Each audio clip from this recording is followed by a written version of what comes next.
Film berjudul Nada dan Dakwah adalah film dakwah yang dibingkai dalam sebuah drama. Selain Bang Haji Rhoma Irama sendiri, film ini dilakoni oleh Haji Deddy Mizwar, Ustadz Zainuddin MZ, W.D. Mokhtar, dan Ida Iyasya. Bung Rhoma ini adalah seorang seniman yang sangat sukses dalam karir bermusiknya, baik musik rekaman maupun musik panggung. Semua itu karena kreativitasnya. Ia juga membentuk dan memimpin sebuah band untuk mengiringi lagu-lagunya. Ada yang unik dan modern untuk masanya. Bung Rhoma ini memiliki telepon mobil yang dipasang pada mobil jeepnya yang keren.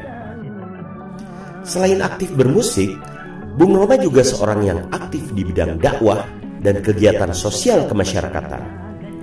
Karena itulah Bung Rhoma bersahabat dengan Ustadz Kondang Zainuddin MZ, dengan Haji Murad pimpinan pesantren di desa yang bernama Pandanwangi, dan dengan Latifah, seorang aktivis sosial yang juga adalah anak seorang konglomerat bernama Pak Bustomi.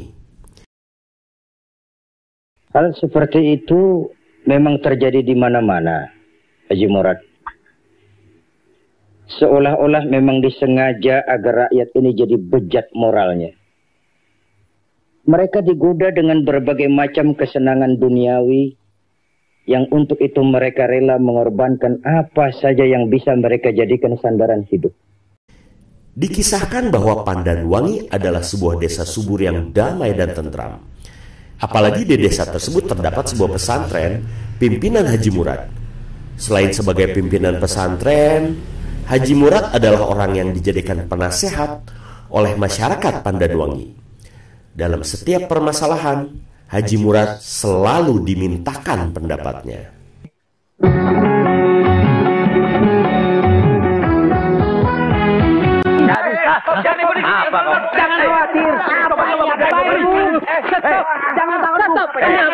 Jangan khawatir. Pada suatu ketika datang sekelompok orang dari kota yang dipimpin oleh Bang Kumis. Mereka membuka usaha perjudian dan permainan bola biliar, lengkap dengan minuman kerasnya. Dengan cepat rumah perjudian itu menjadi populer di sebagian anak muda desa Pandanwangi, terutama mereka yang tidak berkesempatan masuk pesantren karena satu dan lain hal.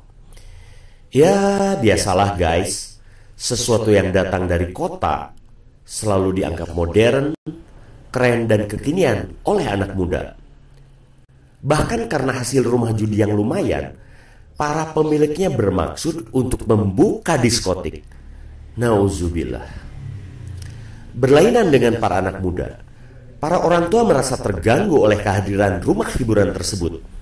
Mereka merasa sedih karena anak-anak yang mereka didik dengan susah payah untuk menjadi anak yang soleh kini dirusak oleh sekelompok orang untuk menjadi generasi yang salah. Pekerjaanmu, mana jaminanmu bahwa orang desa itu akan tutup mulut?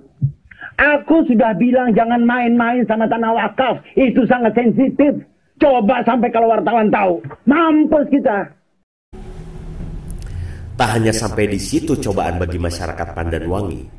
Seorang konglomerat bernama Pak Bustomi bermaksud untuk mendirikan pabrik tapioka di desa Pandanwangi. Karena tempat itu dinilai cocok dan strategis oleh tim investor dari Korea. Maka Pak Bustomi menugaskan seorang staf kepercayaannya untuk melakukan pembebasan lahan di desa Pandanwangi. Disinilah masalah besar bermula. Sang kepercayaan yang tamak dan gak mau capek malah mengalihkan tugas ini pada orang lain. Secara kebetulan orang yang ditugaskan adalah Bang Kumis, sang pengusaha rumah judi. Maka pengusaha rumah judi pun punya proyek sampingan sebagai mafia tanah. Karena Bang Kumis dan staf kepercayaan masing-masing ingin memperkaya diri dengan cara mengkorupsi nilai pembebasan lahan, tentu harga yang sampai ke masyarakat sangat rendah, di bawah harga pasar. Pokoknya harga zolim deh. Untuk mempengaruhi masyarakat, Bang Kumis dan kawan-kawan melakukan berbagai cara agar mereka mau menjual tanah dengan harga zolim ini. Bang Kumis mendatangkan preman untuk menakut-nakuti, melakukan pembohongan publik bahwa pembebasan ini untuk proyek jalan tol, mendatangkan petugas ukur palsu, bahkan mempengaruhi anak-anak muda mereka agar minta dibelikan motor. Karena cara-cara kotor tersebut, tentu para orang tua jadi pusing, sehingga sebagian dari mereka bersedia menjual dan menyerahkan surat-surat tanah mereka setelah diberi sejumlah uang muka. Kita hidup di dunia ini untuk apa lagi? Kalau bukan untuk bekerja, bekerja dan bekerja. Di samping untuk ibadah tentunya. Mengetahui hal ini, Haji Murad meminta pertolongan Bung Roma, Ustadz Zainuddin, dan Latifah untuk mengatasinya. Bung Roma minta pada Latifah agar dipertemukan dengan Pak Bustomi untuk melakukan negosiasi. Dalam pertemuan negosiasi, Bung Roma punya ide brilian. Ia mengusulkan agar tanah masyarakat tak usah dibeli oleh Pak Bustomi, melainkan dijadikan saham pada pabrik tapioka yang akan didirikan, agar manfaat pabrik tapioka dapat terus dinikmati oleh masyarakat setempat. Selain itu, tenaga penduduk Pandanwangi bisa juga dimanfaatkan sebagai karyawan. Pak Bustomi memandang ide Bung Roma ini bagus, tetapi tak bisa dilaksanakan karena proses pembebasan lahan sedang berlangsung. Di lain pihak, Ustadz Zainuddin datang ke pesantren Haji Murad untuk melakukan tabligh akbar. Tentu saja tabligh ini dihadiri ribuan masyarakat dan santri. Maklumlah, Ustadz Zainuddin ini dikenal sebagai dai sejuta umat.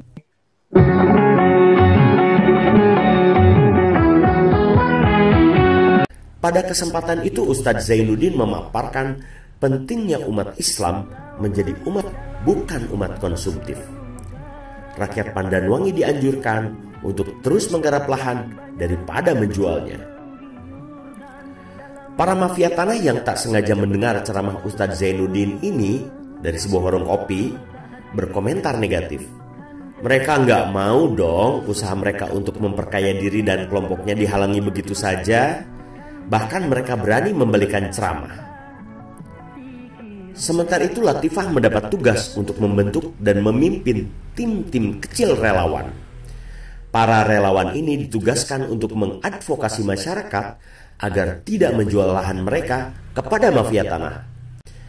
Pendekatan tim-tim relawan pimpinan Latifah yang sangat humanis ini rupanya begitu membekas di hati masyarakat. Upaya-upaya Bung Roma, Ustadz Zainuddin, dan Latifah mulai membuahkan hasil. Para penduduk tak jadi menjual tanah mereka.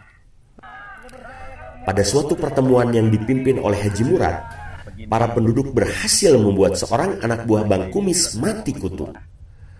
Bahkan seluruh kelompok mafia tanah mulai gelisah. Karena situasi yang tak terkendali, maka Pak Bustomi sampai harus turun tangan sendiri menemui masyarakat di desa Pandanwangi. Bung Roma dan Ustadz Zainuddin yang seyogianya punya acara masing-masing pun harus menunda urusan mereka untuk mendampingi Pak Bustomi pada pertemuan itu. Pada pertemuan itu terungkaplah segala akal bulus staf kantor Pak Bustomi bersama mafia tanah untuk mengakali harga jual kepada masyarakat. Lupakan saja mereka-mereka itu. Biar urusan ini saya yang akan menangani langsung. Saudara-saudara kan sudah tahu bahwa harga tanah saudara-saudara itu sekian. Jadi saudara-saudara bisa langsung. Hal ini membuat Pak Bustomi memutuskan untuk berhubungan langsung dengan masyarakat tanpa melalui staf kantornya yang brengsek, apalagi melalui mafia tanah. Tetapi masyarakat yang sudah kadung kecewa menolak tawaran Pak Bustomi. Hampir terjadi keributan besar jika saja Bung Roma dan Ustadz Zainuddin tidak segera datang. Setelah Ustadz Zainuddin memberi wejangan dan Bung Roma memaparkan usulnya, dicapailah pemahaman yang sama antara masyarakat dan Pak Bustomi. Mafia tanah yang masih mencoba ngeyel tentu dibikin diam oleh sang konglomerat yang kesal bukan kepalang.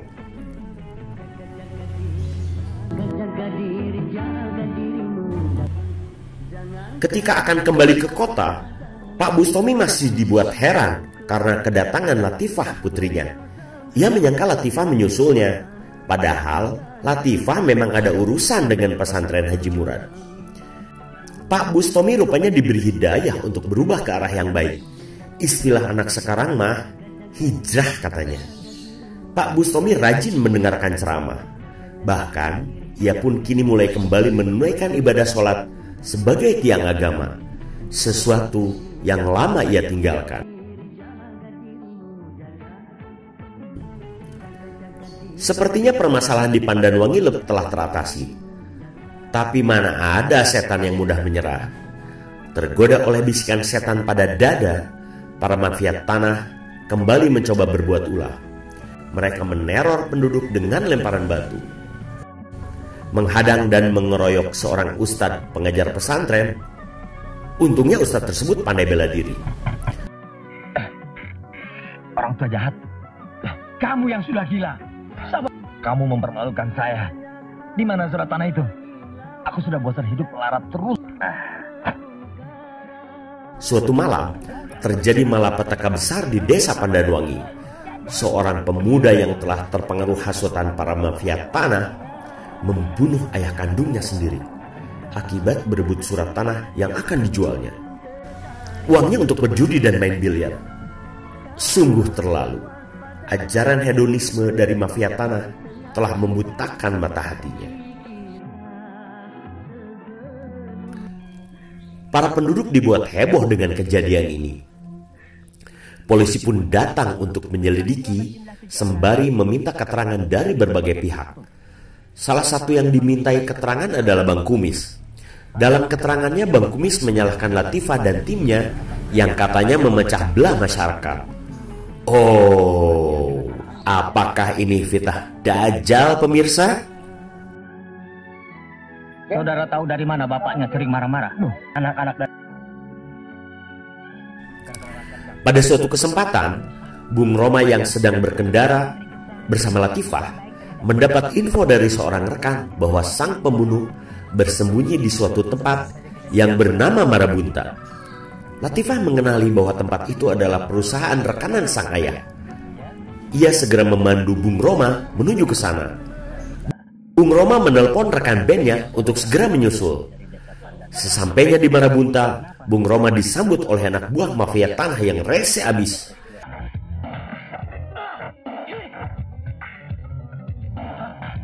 Maka terjadilah perkelahian. Untung anggota band segera datang. Sementara itu Latifah menelpon polisi dan telepon mobil Bung Roma.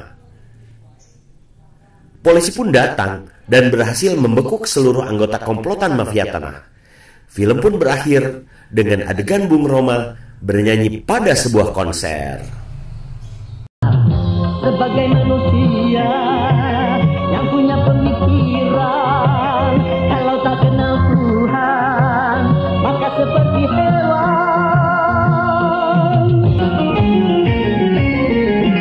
Kebanyakan penghuni neraka dari bangsa jin dan manusia, karena mereka tak menggunakan segala indera yang diberikan.